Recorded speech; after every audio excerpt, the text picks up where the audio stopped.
அனைவருக்கும் என் இனிய வணக்கங்கள் நண்பர்களே. இன்றைய பதிவு தொழில் சிறக்க, நீங்கள் தொழில் செய்கிற இடத்துல கஸ்டமர் வாடிக்கையாளர்கள் அதிகரிக்க, இந்த 2 நிலை சரியாக இருந்துச்சுன்னா உங்களோட தொழில் சிறப்பாக நடக்கும். போட்ட முதல் என்றைக்கு வீண் போகாது, பல மடங்கு லாபத்தை கொடுக்கும். இதுக்காக தான் இந்த பதிவு. சரி, இது எப்படி பண்ணணும், என்ன பண்ணணும்னு சொல்கிறதுக்கு முன்னாடி இந்த வீடியோவை எல்லாருக்கும் ஷேர் செய்யுங்க, சப்ஸ்கிரைப் செய்யுங்க, லைக் செய்யுங்க. உங்களோட கருத்துக்களை என்னோடய வாட்ஸ்அப் ஐடி கீழே வரும், அதில் தெரிவிங்க. என்ன மாதிரி வீடியோ எதிர்பார்க்குறீங்கிறத எனக்கு சொல்லுங்கள். நான் அதுக்கு தகுந்த மாதிரி உங்களுக்கு பயனுள்ள வீடியோவாக தருகிறேன். நண்பர்களே, வீடியோக்குள்ளே போவோம். முதல்ல ஒரு செப்பு தகடு எடுத்துங்க. செப்பு தகடுங்கிறது செம்பு தகடு எங்கே கிடைக்கும் அப்படின்னா, நீங்கள் இந்த ஃபோட்டோ ஃப்ரேம் போடுற இடத்துல கேட்டாலும் கிடைக்கும், இல்லை கோயில் கடைகளில் கேட்டாலும் கிடைக்கும். அங்கே கேட்டிங்கன்னா செம்பு தகடு கிடைக்கும். ஒரு 6x6 சைஸில் இந்த தகடு எடுத்துங்க. 6 இன்ச்சுக்கு 6 இன்ச்சு, அதுக்கு மேலே வேணாம். 6 இன்ச்சுக்கு 6 இன்ச்சு எடுத்துங்க. இல்லை ரொம்ப சின்னதாக பண்ணுற மாதிரி இருந்தால் 3x3 சைஸ் செஞ்சுக்கலாம். இந்த 2 தகடு உங்களுக்கு எது சாட்டிஸ்ஃபேக்ஷனோ அதை செஞ்சுக்கோங்க.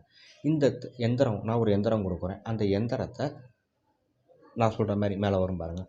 அந்த மாதிரி அந்த எந்திரத்தை ஒரு எழுதாத பேனால, பால் பாயிண்ட் பேனால, புது பேனா இல்லை, பழைய பேனா, எழுதி ரீஃபல் இருந்த பேனால நான் சொல்கிற மாதிரி எல்லாத்தையும், நம்ம எப்பயுமே எழுதுறது இடது பக்கத்துலேருந்து வலது பக்கம் எழுதுவோம்.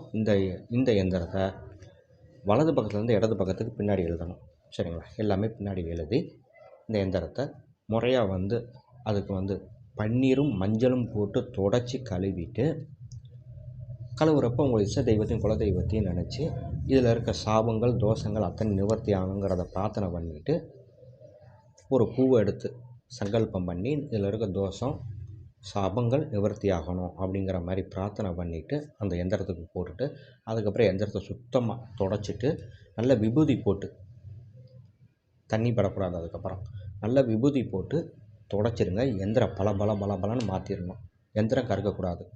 இதை பண்ணி ஒரு ஃப்ரேம் போட்டு உங்களோட கடைகளில் மாட்டிடுங்க. கடைகளையோ தொழில் செய்கிற நிறுவனத்துலேயோ மாட்டிடுங்க. இது பெட்டி கடையாக இருந்தாலும் சரி, நகை கடையாக இருந்தாலும் சரி, சிறப்பான கஸ்டமர் அதிகமாக வருவாங்க, வாடிக்கையாளர்கள் அதிகரிக்கும், வியாபாரம் ரொம்ப சிறப்பாக இருக்கும். இது எந்த கடைக்கும் பண்ணலாம், யார் வேணாலும் பண்ணலாம். இதுக்கு வேறு எந்த பூஜையும் கிடையாது, வேறு எதுவும் கிடையாது. நீங்கள் இதை மட்டும் பண்ணி மாட்டிட்டு தினமும் வந்தோடனே ஒரு பூ போடுங்க.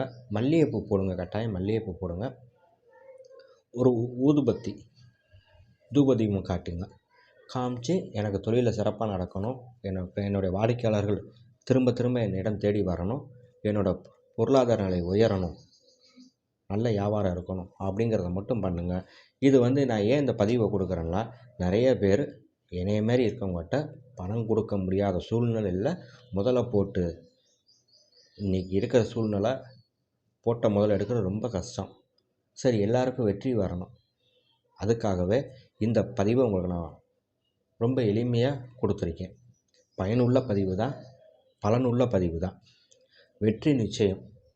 முயற்சி செஞ்சு பாருங்கள், நிச்சயம் வெற்றி கிடைக்கும். நல்லது நண்பர்களே.